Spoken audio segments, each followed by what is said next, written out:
Oke.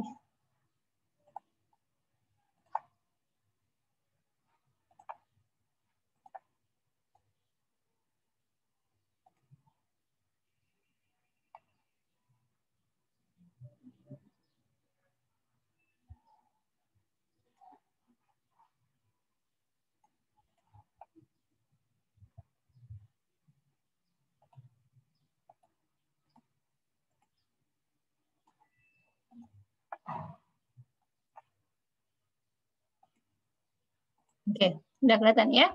Nah, jadi saya ulang lagi, kan tadi saya lupa ya rekamnya. Jadi perintah perulangan itu apa namanya secara nyata fakta yang contoh kecilnya seperti ini tadi ya.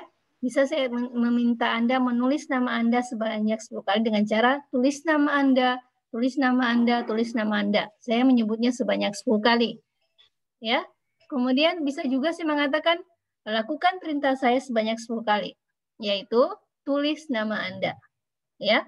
Nah, jadi tadi saya ngomong 10 kali, kalau tadi ini saya ngomong hanya dua kalimat, tapi hasilnya sama. Ya. Jadi fungsi instruksi pengulangan yaitu memudahkan kita lebih mengefisiensi pekerjaan ya. Jadi satu baris saja perintah, ya, bukan satu baris, bisa saja 10, yang penting satu perintah, satu paket perintah yang harusnya dikerjakan sebanyak N kali atau 100 kali, cukup ditulis satu kali. Oke, ya.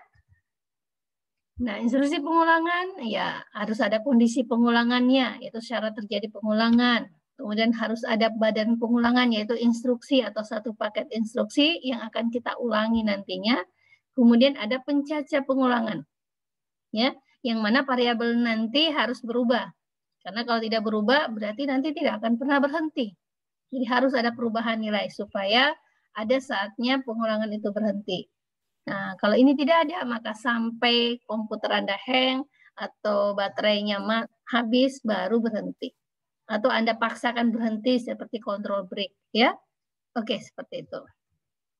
Oke, untuk C++, ya, maaf saya agak cepat ngomongnya saat ini ya, jaga jaringan ya.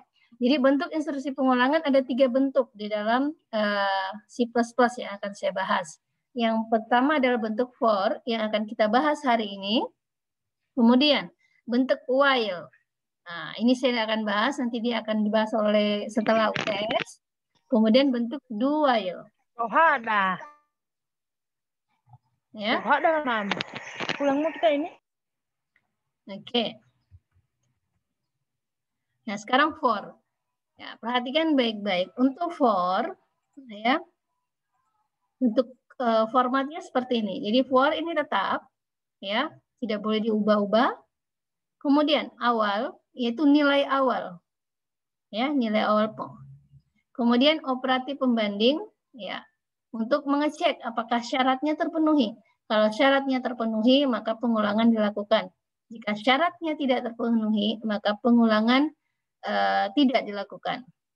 Ya, ini bagian yang ketiga tadi, ya, operator pencaca, yang mana di sini yang yang mengatakan bahwa nilainya itu berubah, apakah bertambah atau berkurang, ya. Yang ini ya. Ini bagian yang ketiga tadi, pencaca, ya. Oke. Kemudian di sinilah badannya, ya, tidak instruksi-instruksi yang akan kita ulangi. Contoh, for I sama dengan 1, artinya I dimulai dari 1. Kemudian syaratnya I-nya itu harus lebih kecil dari sama dengan 10. Berarti I-nya mulai dari 1 sampai 10 masuk ya? Masuk ya 10 ya? Masuk. Nah, bagaimana ya, Bu, masuk, Bu. Apakah 1 menjadi 3, menjadi 5, atau 1 menjadi 2, 3, dilihat dari sini. Ya, pencacanya. Pencacanya I++. I++ dalam C itu, ini sudah saya bahas beberapa pertemuan yang lalu. I++ di dalam C itu artinya I plus 1. Ya, ini udah pernah saya bahas. Artinya I-nya bertambah 1, 1, 1, 1. Jadi kalau I-nya awalnya 1, kemudian jadi 2, jadi 3, sampai 10. Oke?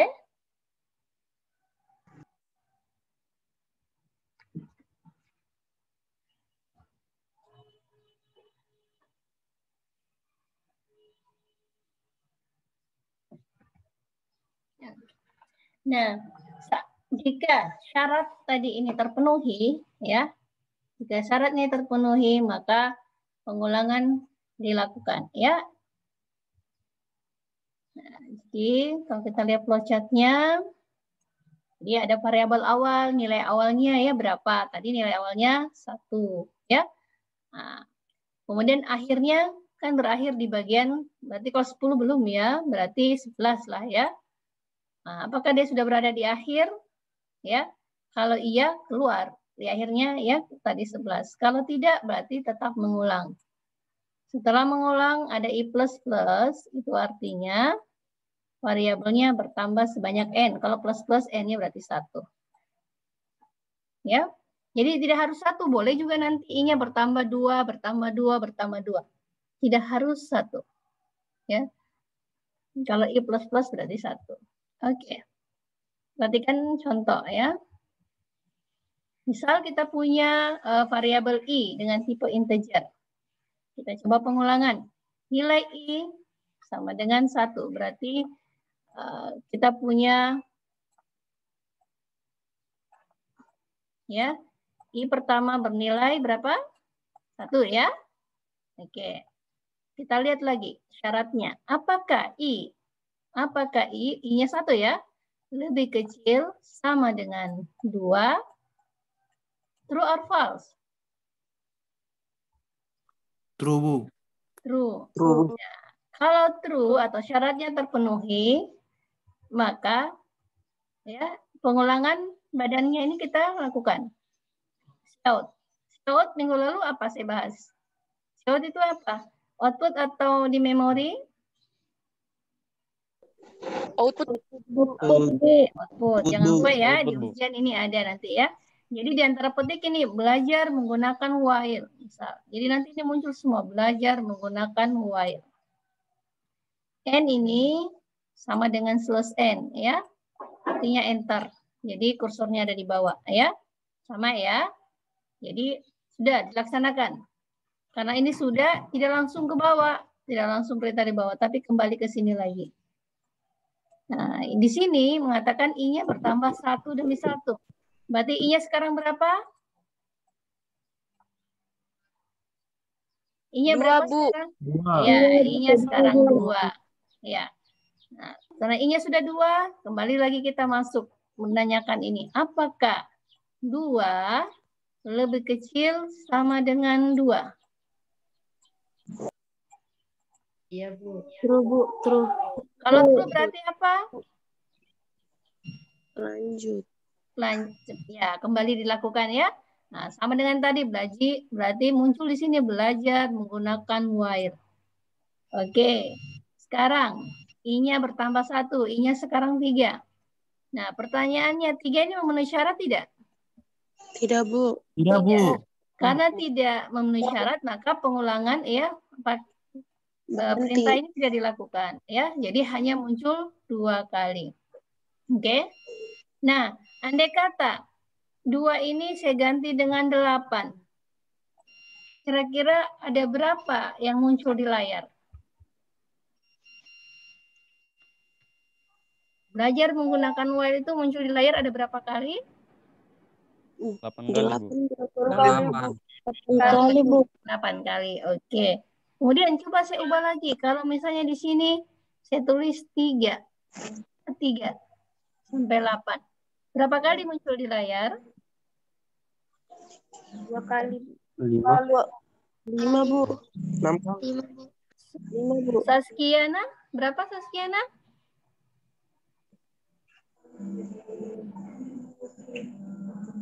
Berapa kali? 6 kali, Bu. Berapa? 6 kali, Bu. Iya, 6 6 kali. 6 ya. Karena kan 3 masuk. 4 masuk. 5 masuk. 6 masuk. 7 masuk, 8 masuk. Jadi 6 kali. Oke ya? Bu. Oke. Ya, Bu. Ya. Ya, Bu. Saya lanjut ke yang berikutnya ya. Nah, di sini ada kata boleh dihapus ya. Kurung kurawal ini boleh dihapus karena perintah for di bawahnya hanya satu baris. Kayak satu perintah. Kalau satu perintah nggak perlu ada tanda kurung ya. Boleh ada, boleh tidak. Tapi kalau lebih dari satu perintah, maka harus ada kurung. Kalau perintah itu masih berlaku di for. Karena for maupun if itu hanya bisa mempengaruhi satu perintah di bawahnya. Jadi kalau lebih dari satu perintah, berarti kita buat dalam bentuk satu paket perintah. Ya, pakai kurung kurawal. Ya, jadi boleh dihapus, boleh tidak di sini ya. Tapi kalau ada dua di sini, nggak boleh dihapus. Ya. Oke, lanjut. Algoritma berikutnya. Sama. Ya. Kita punya variabel i dengan tipe integer. Nah, di sini ada perbedaan. Anda bisa lihat di sini. Apa bedanya? Minus-minus, Bu. Ya, i min min. Artinya Pencatanya, i-nya Bu, berkurang pencatnya. satu demi satu. Bukan bertambah, tapi berkurang. Berkurang. Oke, sama dengan yang tadi. Kita coba ya. Awalnya i-nya berapa? 2. Ya kan? Nah, kita tanya sekarang, apakah 2 lebih besar sama dengan 1? Ya. True. Kalau true berarti kita Iya, Bu. lakukan pengulangan. Ya. Berarti belajar menggunakan while kita muncul di sini. Ya. Oke, berkurang 1 ya. Karena i min min. Berarti i-nya sekarang berapa? 1, Bu. 1. Bu. Oke, mulai kita tanya lagi. Apakah 1 lebih besar sama dengan 1? Jawabannya Iya, Bu. Ya. true kan? Berarti True. ya masih dikerjakan. Oke, nanti ini ada pesan 10 menit. Nanti langsung ya. Connect kembali ya. Oke, lanjut. Sekarang i-nya berapa? 0. Oh. Nah, apakah 0 memenuhi syarat? Tidak. Nah, berarti Tidak, hanya 2 kali ya. Oke, kalau saya ganti di sini 8. 8 di sini berapa kali muncul di layar? 8 kali, Bu. Iya, 8 kali. Kalau saya ganti di sini 3, berapa kali? 6 kali, Bu. Iya, 6 kali. Sama nggak dengan algoritma yang pertama tadi? Sama hasilnya? Sama, Bu. Sama ya. Nah, jadi sama, hanya metodenya yang tadi itu dari rendah ke tinggi. Kalau ini dari tinggi ke rendah. Kalau tadi dari 1 ke 2, sekarang dari 2 ke 1. Ya, boleh. Ya. Kalau nanti Anda baca di buku, ada Pascal, biasanya kayak gini. Kalau dia model yang pertama tadi, dia nulisnya gini. For i 1 to 2. Ya. Kalau yang bentuk yang kedua, biasanya ditulis for i 2 down to 1. Ya. Ada yang nulisnya kayak gitu. Itu bahasa Pascal. Ya. Nah, ada titik keduanya sini. Ya. Ya, jadi kalau yang menaik itu for ya for to, kalau yang menurun for down to. Tapi kalau di C tinggal ininya aja dimainkan ya. Kalau turun berarti kurang, kalau naik berarti bertambah. Oke, kita lihat lagi berapa menit nih. Oke, udah materinya habis. Karena waktu bertanya dulu sampai habis, nanti kita langsung main program ya, lanjut. Oke, silakan bertanya sampai apa tadi waktu Zoom-nya habis. Nanti kembali lagi ya. Nah, silakan ada yang mau bertanya?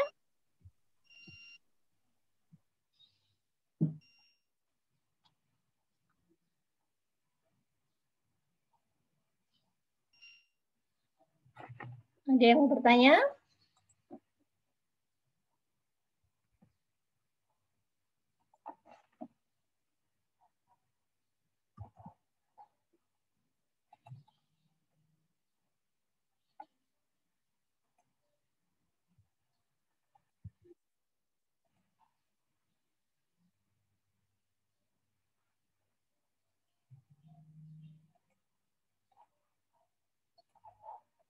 Gimana caranya? Bu, mau bertanya, Bu. Oke, silakan. Yang bagian flowchart-nya yang sport, Bu, belum jelas tadi, Bu. Oh, flowchart yang kedua. Oke. Bu ya.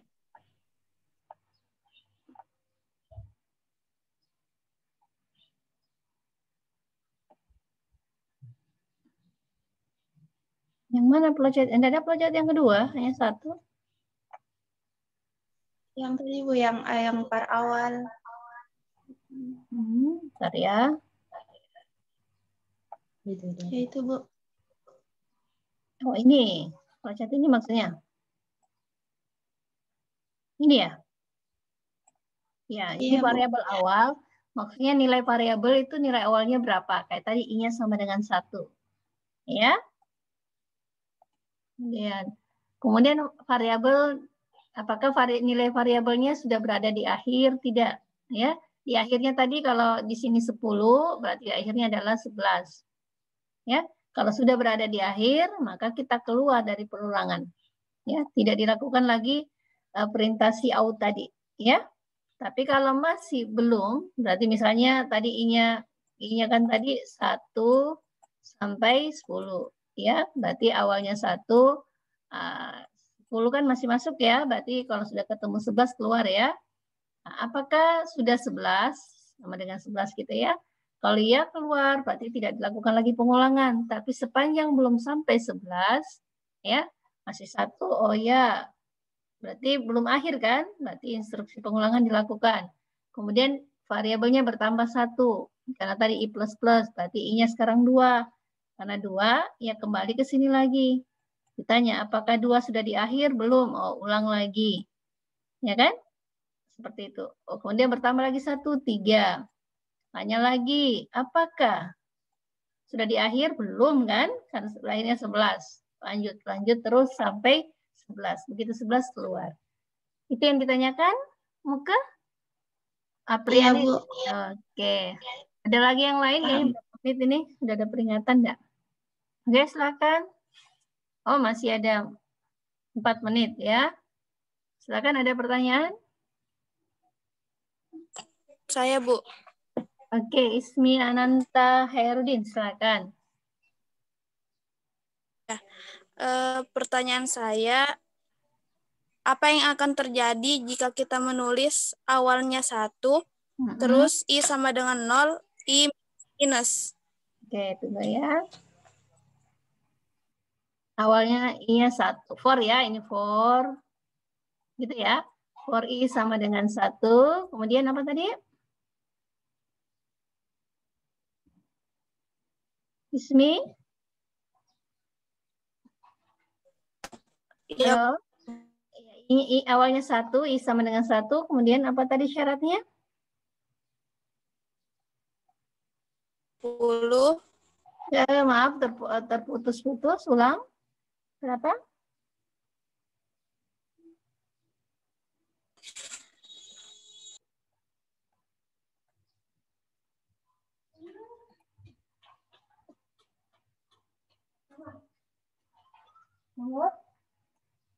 Gimana? Tadi, maaf, tadi ini terpotong ya tadi ya. Gimana tadi, Ismi?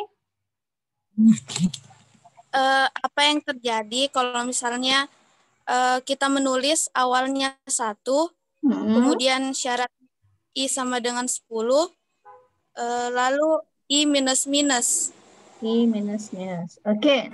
Berarti pertama I-nya sama dengan 1 di memori. Ya kan?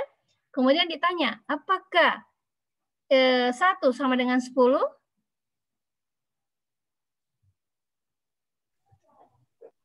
Tidak. Sama? Tidak. Iya. Berarti tidak dilakukan. Oke. Ya. Nanti kita coba. Ya. Kalau Anda kepingin lebih ini, kita langsung ke programnya. Oke. Saya share dulu ya. Kelihatan programnya sekarang? Kelihatan, Bu. Kelihatan, Bu. Ini saya hapus dulu ya. Kita masuk ke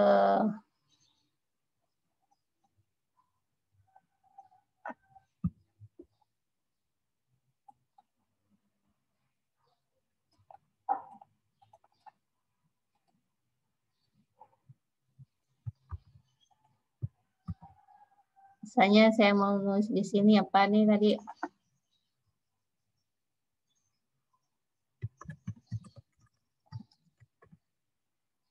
Misalnya ya. Sekarang tadi kita coba yang tadi I plus dulu ya. Kita mulai 3, I-nya lebih kecil, lebih kecil sama dengan 8. Plus dulu ya yang model yang pertama. Oke. Nah, pertanyaan saya, sorry.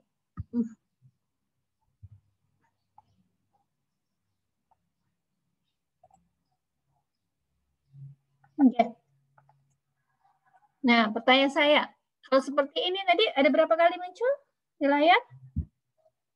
Berapa kali pengulangan print plus dilakukan? 6 kali, Bu. 6 kali. 6 kali, Bu. 6. Lihat. Ada berapa kali? Coba hitung.